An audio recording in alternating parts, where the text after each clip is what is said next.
Les sensations sont pas du tout pareilles. En rivière, on aime que le bassin il soit plat, qu'il n'y ait pas de vagues. Moi, j'adore être dans la vague, me sentir accéléré quand on est dans un surf.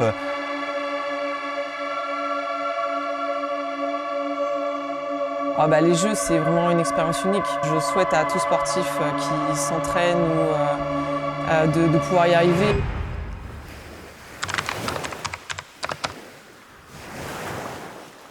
Le beach rowing est la nouvelle discipline phare de l'aviron mondial qui fera son entrée aux Jeux Olympiques de Los Angeles 2028. C'est une discipline très spectaculaire qui allie deux sprints de course à pied sur une distance d'environ 50 mètres, un slalom autour de 3 bouées sur 250 mètres et un retour en surf sur les vagues de 250 mètres pour finir sur un sprint de course à pied sur le sable.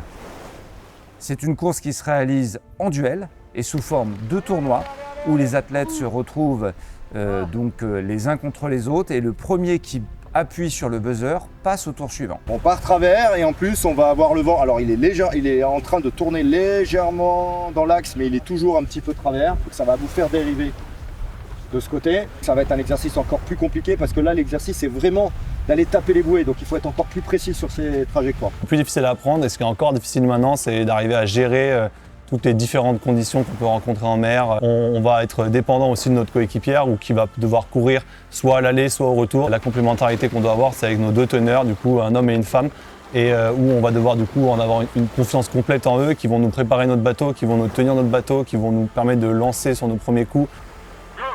J'ai fait toute ma carrière sportive de haut niveau en rivière, 15 ans de haut niveau et avec 2 Olympiades. J'avais envie de changer, de me lancer de nouveaux défis. C'est là où je tombe un peu aussi dans mes retranchements, c'est que moi j'aimais bien avoir un bassin nickel qui bouge pas et là je choisis la mer donc, qui est des éléments complètement différents avec de la vague. On passe à des bateaux qui font 14 kg à des bateaux de 35 kg. On passe sur des formats de duel alors qu'avant on était chacun dans sa ligne d'eau sur 6 couloirs. On change de distance, on passe de 2000 mètres à 500 mètres. On y mélange également de l'avion mais également de la course à pied. Et il y a les éléments aussi d'entrée, sortie et virage, mais qui apportent toute cette, je trouve, cette richesse et ce rebondissement aussi dans ce sport où tout peut se passer en fait.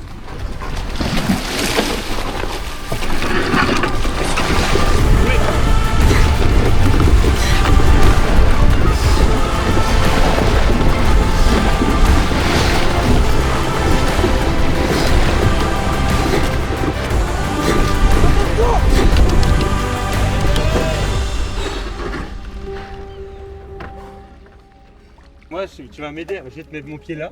En fait, comme tu vas pousser, ça va faire avancer le bateau, mon pied va monter avec ta poussée. Ok, c'est ce que je veux dire. D'accord. Sans ta poussée, tu vois, je galère un peu. Ah, c'est nickel.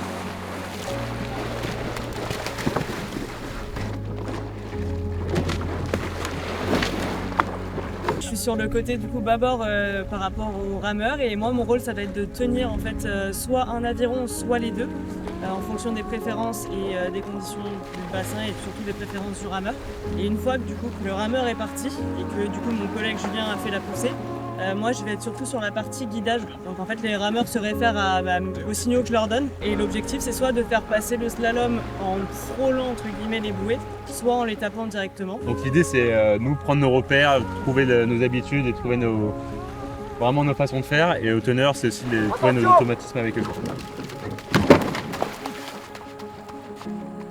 Cette arrivée au JO de la discipline, c'est une opportunité pour la France, mais aussi pour toutes les nations, de rendre l'activité beaucoup plus ludique, donner de l'intérêt par le spectacle qu'on va avoir sur la plage, des huitièmes de finale jusqu'au final. C'est très spectaculaire et tout est possible.